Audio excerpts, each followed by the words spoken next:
Rama was known to be a very just and caring king. He said, "Oh Rama, I want justice. For no reason, an act of violence has been committed upon me." Sarvartha Siddha said, "Yes, I am guilty of the crime that the dog is accusing me of." So the court said, "What kind of judgment is this? Is this a punishment? The man is too happy."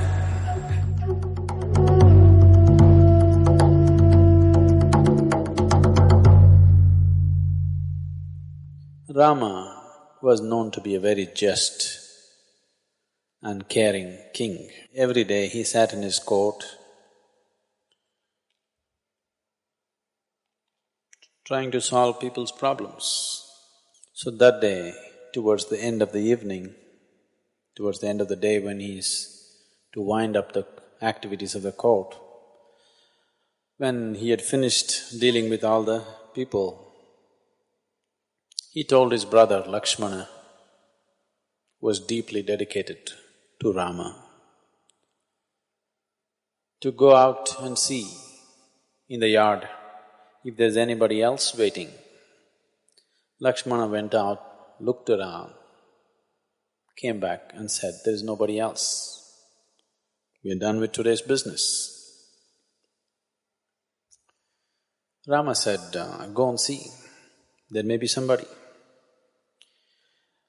It was a little unusual thing, he had just seen and come. Once again he says, "Go and see." So Lakshmana again went and looked around, there was nobody. He was just about to come in. Then he noticed a dog which was sitting with a very sad face, and it had a wound on its head. Then he looked at the dog and asked the dog, "Are you waiting for something?" The dog spoke and said, "Yes, I want justice from Rama." Then Lakshmana said, "Why don't you come in?" And he took him into the court. The dog came, bowed down to Rama and spoke. He said, "Oh Rama, I want justice. For no reason, an act of violence has been committed upon me. I was just sitting by myself. This man, whose name was Sarvartha Siddha, he came and hit me on my head with a stick for no reason at all. I was simply sitting. I want justice." Immediately Rama sent forth for Sarvartha Siddha, who was a beggar. He was brought. So Rama asked, "What is your side of the story?" Here this dog says, "You hit him without any reason." Sarvartha Siddha said, "Yes, I am guilty of the crime that the dog is accusing me of.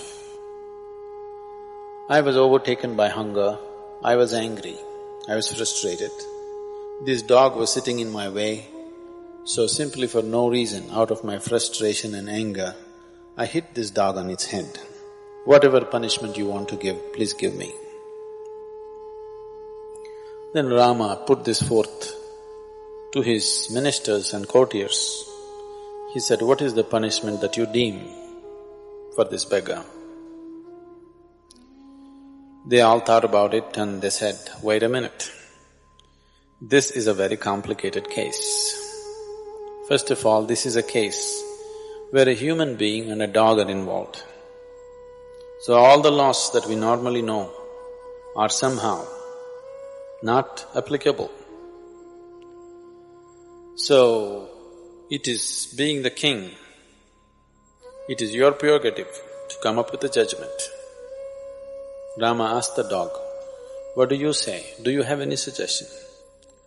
The dog said, "Yes, I have an appropriate punishment for this man." "What is it? You speak out."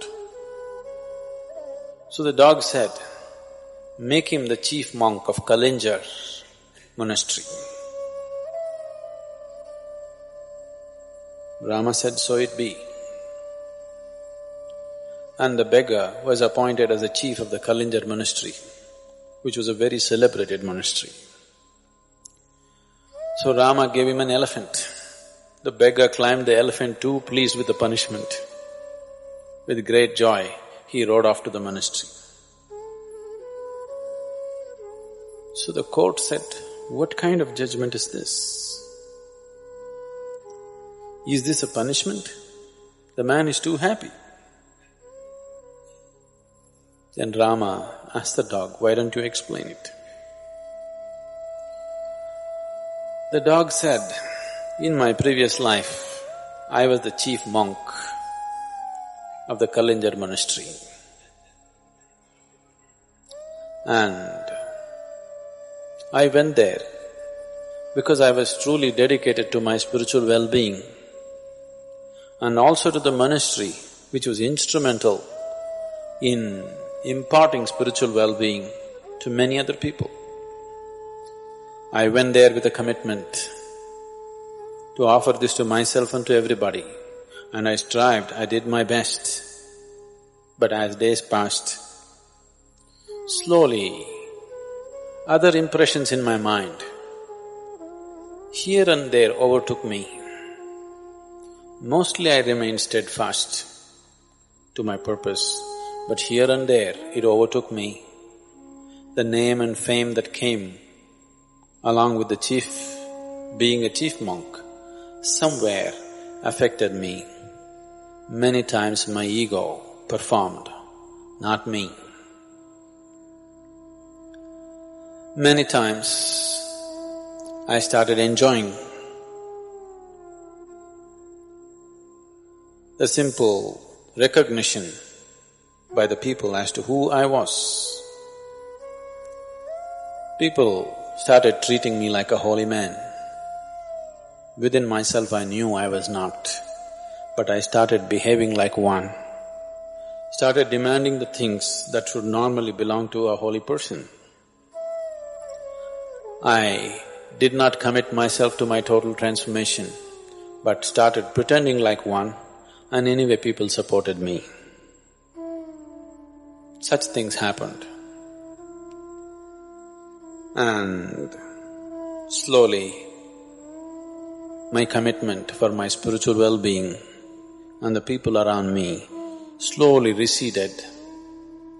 Many moments I tried to bring myself back, but the overwhelming recognition around me, somewhere I lost myself. And this Sarvartha Siddha, this beggar, has anger in him, has ego in him, is capable of frustration. So I know he will punish himself, as I did. So this is the best punishment for him. Let him be the chief monk of Kalinja monastery.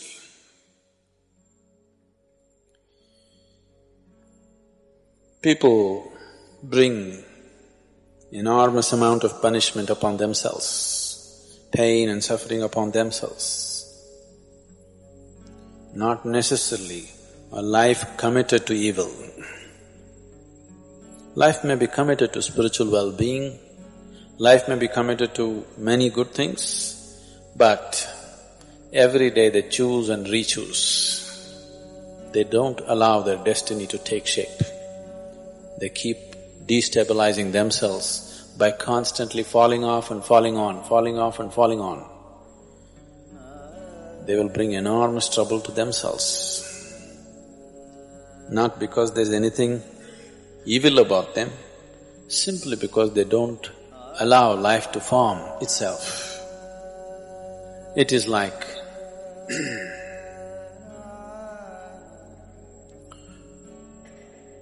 keep on disturbing that which is taking shape. Every time you choose and unchoose, you distort the course of your destiny. Lot of sadhana, lot of things.